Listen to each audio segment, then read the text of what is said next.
You know, it's okay. So here's what happened. I sold my 2006 Dodge. It was a mega cab. It was the Pacific Blue. It's on 37. It's real pretty, fully loaded leather with a sunroof, and it was a manual shift. And all that together is just a super rare truck. And I love the heck out of that 2006 Dodge. But this dream right here has been driving me nuts ever since it entered my head. So when I got that truck, I knew the value of that truck, and I knew that I could probably sell it and find a good deal on a Wrangler if I was lucky. I didn't think I was going to find this type of Wrangler, but I got lucky with that. Find a good deal on a Wrangler, and then find a good deal on a 12-valve manual shift, four-wheel drive, second gen, long bed, extended cab. And I wanted clear title on everything, so I have record of all this stuff being clear title, and a record, obviously, of this entire build. But, so I sold that to do all this. So I am truckless, and that's why this is chaos, and that's why I've been rushing so hard to build this thing, you know, and it's been something crazy. You know, I have a vehicle. I have, this is my wife's Jeep. It's a good Jeep. Been driving it around just to use it for hauling stuff. And then I got a, you know, there's a white car, like a Toyota Camry, I think my dad has, and he lets me use that every so often. But, this is my dream, and that's been something that I've been wanting to do forever, and it's just crazy that I'm like, you know, that I can actually reach out and touch it. Like, it's here. You know, this has been in my head for a long time, and it's been driving me nuts. And whenever I sold my Dodge, I literally could not sleep because my mind was just spinning just on how the heck I was going to do this with the framework. Do I need to use the Jeep frame? Do I need to extend the Jeep frame?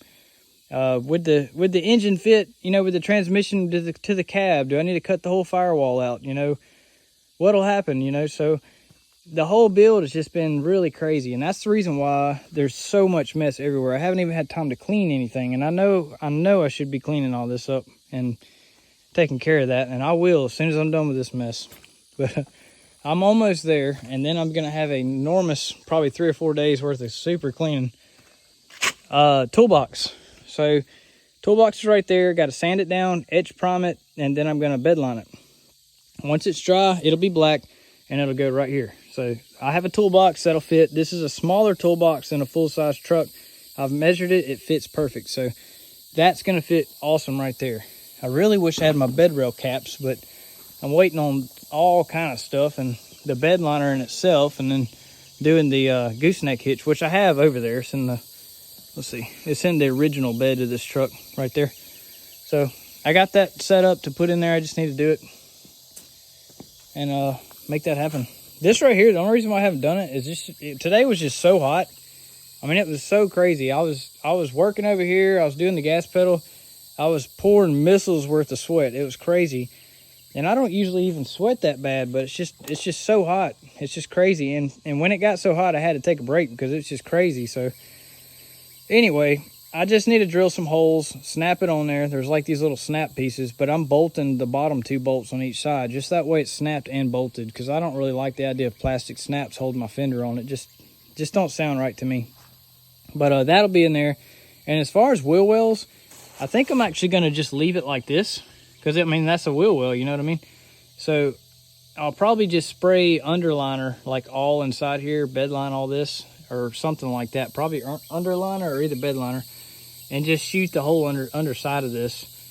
And obviously the frame I got to repaint. I've repainted basically from this point forward, but I got to paint from this point back. And the only reason why I didn't is because I knew I was building this bed. I knew grinding dust was gonna get all over the frame, and welding burns and all kind of stuff. And you know, so that's the reason why this has got, you know, just surface rust on it. There's nothing serious. I mean, this is just surface rust. Everything on this whole truck was completely solid, and I was lucky enough to find that. It was just crazy that I found a solid rust-free truck. But anyway, so that right there is just something I got to paint. I'm just going to pressure wash it off. I'm going to knock off any big chips or anything like that that's left. Once it dries, I'm going to just shoot fresh paint over the whole thing, and then put the bed back on, which is simple. I used the old military wrecker over there. Let's see. So I use that thing right there. The boom kind of turns and you can pick stuff up and all that. But now the truck runs. I don't have to literally roll it around by hand. It was crazy rolling it around. Once I got the motor and everything in it, I just use this thing right here that I built. This that's a whole different story. It used to be a 5-wheel, and I turned it into a 4-seater 4x6 gator type thing. So, and I put a new motor in it. Kind of neat. That's the side story though there. But anyway, intake, that's another thing I got left. I don't want to drive and dust the motor, that's for sure. But so this intake horn, I'm unbolting it, I'm throwing it away. I'm not throwing it away, but I'm getting rid of it. I'm not using it. Probably just try to sell it on eBay or something. But anyway, I'm going to take it off, and then there's another one that's coming in the mail that comes up in this way, and it's real short. I'm going to use that, and I'm going to turn this turbo to where it's facing this way, and I'm going to connect a line from there to there. And I got the fitting piece for that. Now you see that this totally integrated power module, as they call it, it's going to be very close. And when I turn this thing, it may be that it just don't fit. I'm not sure. I really don't know what's going to happen with that. If it doesn't, I made this thing, so I'll just remake it a different way. So in other words, if it doesn't, I'll just turn it sideways and push it up against the rail there. The only reason why I didn't do that is the wiring really wants it to go that way. It's just the way it wants to go. And I wanted a lot of space for, you know, the intake, you know, whatever I chose to do here. I wanted to be able to get my, you know, the shock absorber out without having to unbolt a bunch of stuff. And I wanted to be able to have a hose to a radiator coolant overflow bottle. But yeah, of course, I haven't been able to check heat, you know, whether it cools good enough or not. I don't have a temp gauge. And obviously I haven't done anything more than just let it sit here and idle. So I got that to deal with. And then this right here, it's like right there. Like literally you can stick the tip of a flathead right there. But I'm already adjusted it as much as I can. I'm probably going to loosen these bolts again. And then down here, I haven't tightened these bolts up yet. Let's see if I can get under there. Let's see. Okay, so I haven't tightened these up yet. So down here, what I might do is try to pull it out some. And by pulling it out some, it's going to push it, you know, it's going to pull out and push forward. So when I do that, I want at least a 1/2 inch on this thing. This is like heat protectant material, so I think at least a 1/2 inch, but I think touching it is probably a bad move. But because I know these things are known to get super hot. Now the way I drive it, it probably never will get more than like 800 or something, but you know, I've heard of people getting like 1400 and stuff like that with a turbo.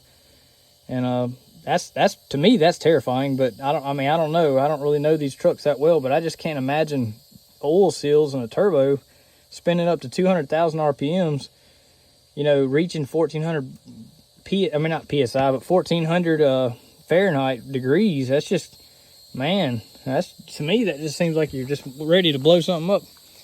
But that's just me though. I don't really know diesels that well. You know, I know them pretty good, enough to do injector jobs and adjust the, you know, the injection pump and things like that. But I don't know, you know, the specs and things like that to be able to know exactly where everything's perfect. But I do know that if you drive it real careful and take good care of it, change the oil like you're supposed to, and keep things checked and watch your gauges, this thing will last 1,000,000 miles. There's record of that already. So maybe, you know, I don't know if this truck will ever hit 1,000,000 miles. I don't even know how many miles are on it because it was an automatic back in '98. And someone put a manual gauge cluster in it. Last recorded mileage was like 200. So, I have no idea. And the gauge cluster that came out of the manual truck that went in here was like 350. So, I don't know. So, I don't even know if the motor's the original motor. I have no idea. But I know there's been a lot of stuff that people have tampered with over the years. But also, the truck runs perfectly, like no blow-by at all, with awesome oil pressure. So, I'm assuming everything's pretty gold on it. I'm just going to keep driving it like I always drive it. Check the fluids and take care of it. And, you know, run it respectably.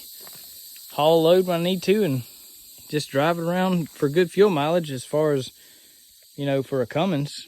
I think almost every truck I've ever had has gotten like close to 20 miles per gallon, Dodge Cummins wise. That's after doing injectors, programmer, and all that kind of stuff. This truck will never have a programmer, you know, unless you buy that like a AFC programmer thing that they got where you can bolt to the top of the injection pump. But I don't know if I'm gonna buy that yet. I don't really know what I'm gonna do. You know, I may just keep it pretty chill, run like a number 10 plate, and you know, not do anything crazy with it and just keep it turned down, you know. I'm not really after black smoke. I'd like it to be able to do it a little bit just so I can prove it is a diesel while I'm driving it. But I don't want to sit there and roll coal every time I'm trying to ease off somewhere, you know. And I'm more after fuel mileage, especially this day and age where diesel's like $5.50 a gallon. It's freaking psycho. But anyway, that's where I'm at.